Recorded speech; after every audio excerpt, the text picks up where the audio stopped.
we walk and talk, it's a bright glow. When we enter the room, it's like a boom with a bright glow.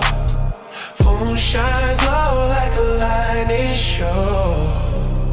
Glow, glow, glow, glow, glow.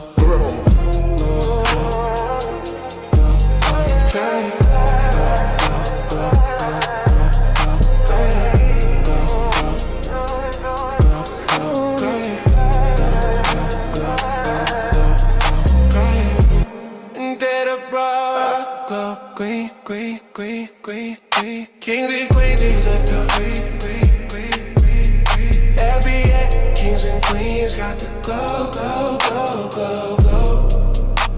We're glowing. When we walk and talk, it's a bright glow. When we enter the room and it's like a boom with a bright glow. It's war, a full moon shine glow. Yeah, you know they hate us. When they worried about where we're going to spend our money at and what we're going to spend it on, you know you are hated when they care about what you're going to spend the money on. Yeah, they don't want us to flex for shit. Oh, you guys going to spend it on shit, but y'all going to be flexing and looking all, you know what I mean, Dapper Dan out here, man, fuck y'all. Yeah, man, y'all don't need no money. Hey, who said that? Gotta fix my car, cut the shit. Oh, CRU Royalty said about Thanksgiving. Yeah, we're gonna be full. I'm in the man homes tomorrow, but those Pan-Africanists, they're gonna be starving like hell tomorrow. Remember, y'all don't celebrate Thanksgiving. Remember, Sister Sarah Seti had just made a whole video on Thanksgiving. Like, all right, bro, you go ahead and starve, my guy. I know what I'm doing. Like a lightning. Hates a true religion as well. I'll take a true religion. It is, Scully. You see what I'm saying? It is. Let's get it, man. Yo, we're gonna feast on them on Thursday. Like, yeah, y'all mad as hell. We eating on Thursday. Y'all go ahead and starve. Yeah, you know goddamn well those Pan-Africans gonna be at their grandmother house, their mother house, their sister house, eating. Like, they're gonna go to the people that don't know they're Pan-African and try to eat. They corny as hell with that, man. All right, let's get the song popping. This is the only rap song I made. It's the first song I ever made. This is the first FBA anthem. There's a couple now that's out there online. This is the first one. And it's a mean, mean, bad mamma jamma.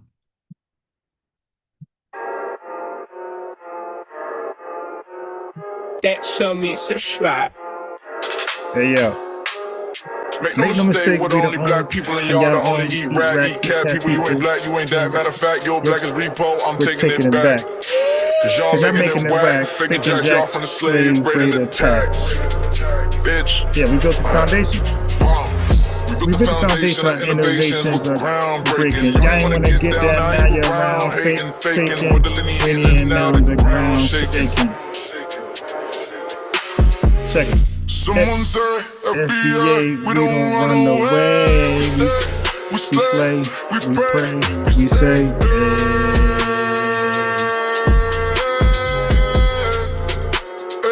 One more. Someone say, FBA, we don't run away. We slay, we pray, we say.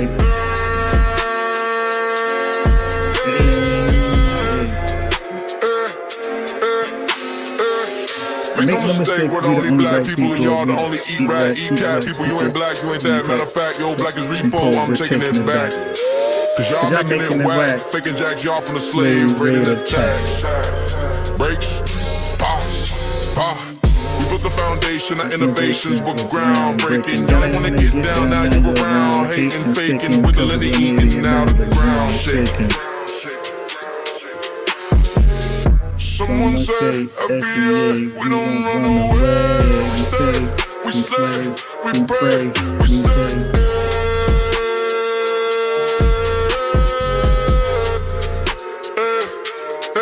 One more time. Someone say, FBA, we don't run away. We stay, we slay, we pray, we say.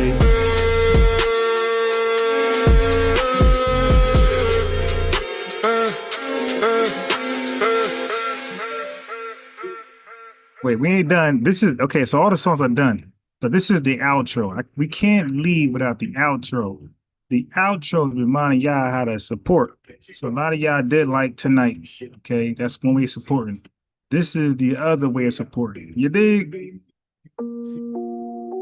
Yeah, this is probably the second best song. Supporting ourselves. Yeah, I made a We have donation to add song hot as value hell. to our content Yeah, who donation song is hot like this? and our voices.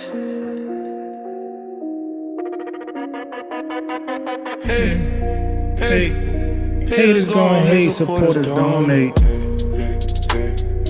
Haters going hate, supporters donate. Support when you're home, don't support one of those clones. I'm really one of them ones. I really am what they done. Cash App, $sign, unbox. Haters going hate, supporters donate. Haters going hate, supporters donate. Support when you're home, don't support one of them clones. I'm really one of them ones. I'm really him, what they done. Cash App, $sign, unbox. I'm really real one of them. I'm really him, I'm really out here standing on 10. Like and subscribe, thumbs up the video.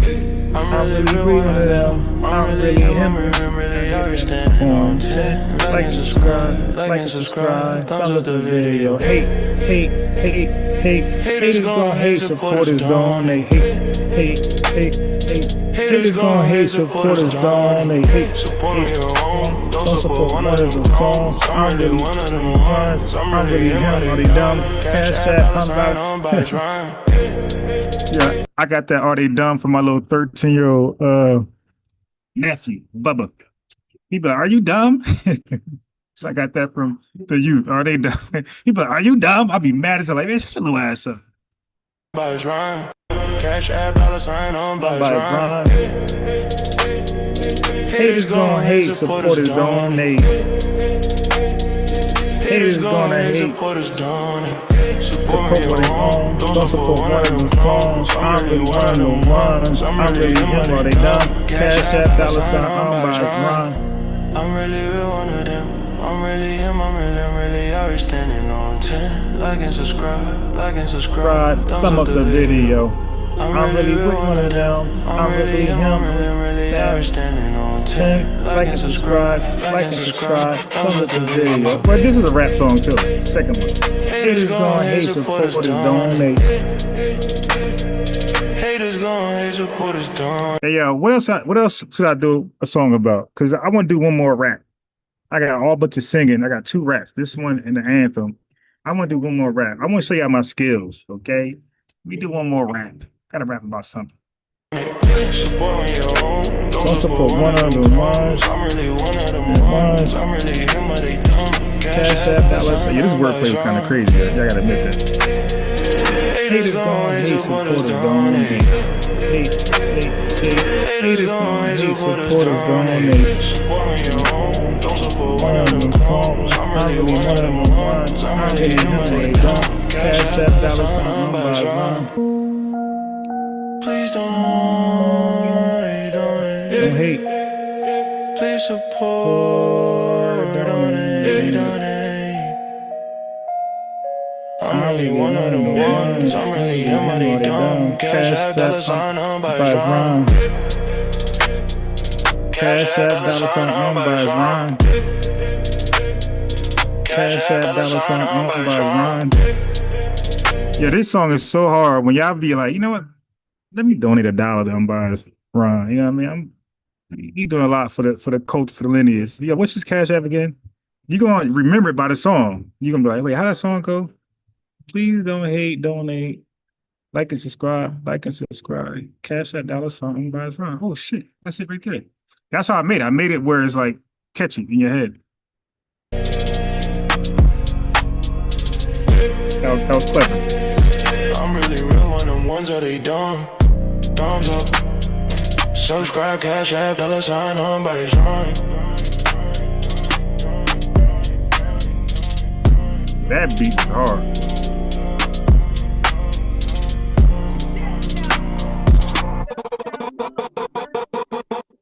All right, we got the dollar super chat lineage love. The first lineage love for the night. Thank you. SLLE44. We had revenue earlier. I'm getting revenue fatigue. So when he calls back in, somebody else cook this guy. I'm getting revenue fatigue. He's just too light. He's just too much of a lying dude. And I'm gonna cook him anyway between his lies, but it's getting boring now because it's like he's not even trying to like get a W. He just coming for the L and just running. It's getting the song about us winning. Yeah, you see. Yeah, I don't mind super chats or cash apps because both serve different purposes. I believe super chats are inspirational, right? Because first of all, you get to say something, everybody gets to read it. It's not missed. It could be $1, $2, $3, $30, and also it motivates other people who wouldn't have donated to donate. Like, could they be like, you know what? Damn, yeah, let me support too. You feel me? So it causes like a chain reaction. That's why I love super chats. It causes like a chain reaction a lot of times. And then Cash App is for like if somebody wanna yo man, go get you a coffee. There you go, here's a few dollars. Hey man, so and so, here's $30. I mean, that's what the Cash App. It's like instant cash. Tiny, Ray Angel. You gotta tell me how to say your name. $10 super sticker. Thank you very much for that. Haters gonna hate, man. I might take that loop and put a verse on it. Don't Go ahead, man. They're like, you know what I mean? Go.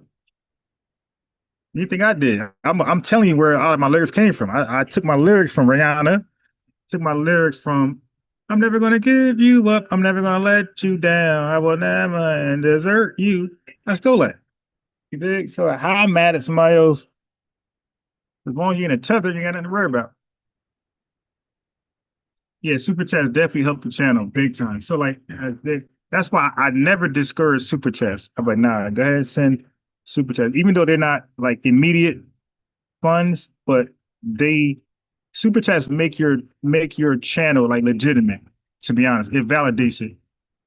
It definitely validates it because it lets the haters and it lets even YouTube know that your channel is being appreciated, and YouTube uses your channel to be in like the algorithm, right? Because if you're a monetized channel and nobody sends you money, like YouTube is not gonna like feel compelled to put you in the algorithm. So YouTube is AI, is very aware of like what goes on with channels. And your channel's not getting support, like the chat reaction is dope. Like I love my chat reaction. It's lit. And YouTube look at all that. And that's how it's a deciding factor because it's all automated. That's a deciding factor if you're going to be in the all algorithm for somebody else in the lineage to tap in and share the experience with us. You did.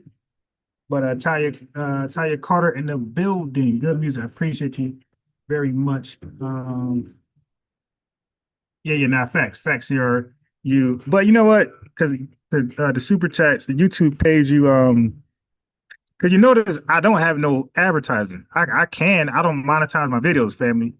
Because I get, you know why? Because I get a lot of Cash App and Super Chat love. That's why I don't monetize my videos.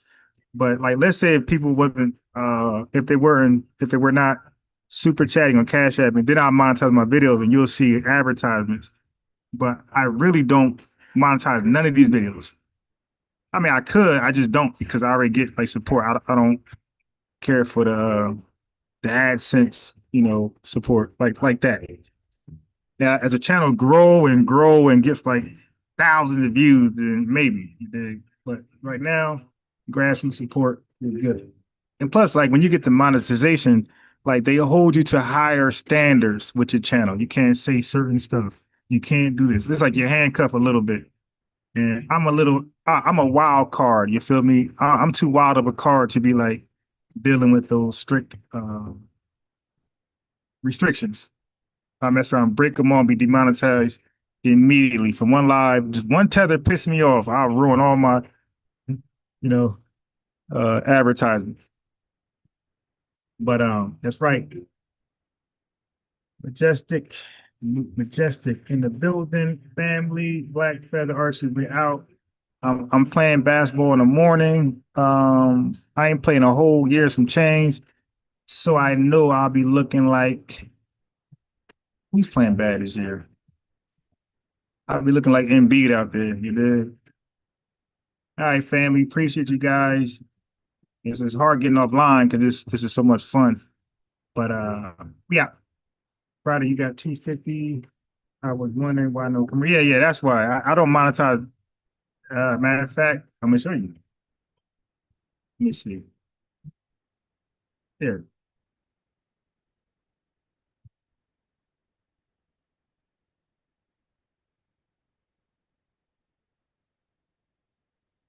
let me show you.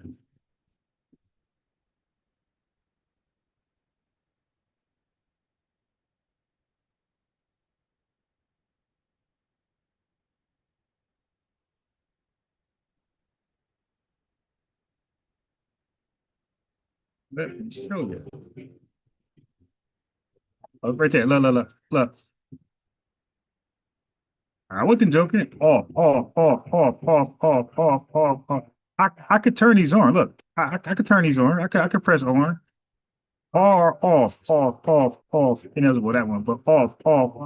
I don't cut her. I put the line. I don't make none of my things. I can. Like, there's no real reason why I don't. But I don't monetize none of these. Zero. And these be getting good numbers. These 3,000, 4,000 views. I told you, I wasn't lying. I don't monetize none of the videos. You feel me? Because of I'll tell you why. Because of the large support I get from super chats and cash apps from the lineage. But if I felt like the support wasn't as impactful, I would definitely turn these on. And like, I still can. I just, like I said, I just don't. But I told you, I was not lying. You dig? None of my things are monetized. I can easily click on. And like I said, maybe in the future I do it, but right now I just don't. Wait, hold on. What the hell my wait, hold on. Somebody sent me a video to play. Hold on. Day has at many points turned into a nightmare. Now, I'm not one CRU reality FBA. I still have faith in the future, but I've had to analyze many things over the last few years, and some of the old optimism was a little superficial, and now it must be tempered. FBA's the title, Freeman is the status. We survived the drought, our roots are deep, so we ain't leaving like a cactus. We're the foundation and wealth of this nation. We've been building for generations with no compensation. So if you ain't talking, cut the check, then cut the conversation. Our declaration is pay us our reparations. If you ain't talking, cut the check, then cut the conversation. Our declaration is pay us our reparations. America freed the slaves in 1863 with the Emancipation Proclamation. All right, I see you. Let me see. It's 5 minutes. It's long as hell though. It's 5 minutes. 5 minute 30 second song. I like it. Okay. What am I doing? I was coming to do this. Oh, here. Oh, I know what I was gonna do. 5 minute 30 second song. I like it. Okay. What am I doing? YouTube, man. I was coming to do this. I'm over here paying $88 a month for StreamYard, and I'm using Zoom still. All right, so I gotta try to use Zoom tomorrow. I mean StreamYard tomorrow. He said second verse is fire eye like Jay-Z. All right. Verified, qualified. It was mostly okay. All right, I got you, Dr. King. Yeah. The numbers are definitely going up because the family. That again, trust me. Like I could monetize all the videos. I just don't because first of all, I'm satisfied.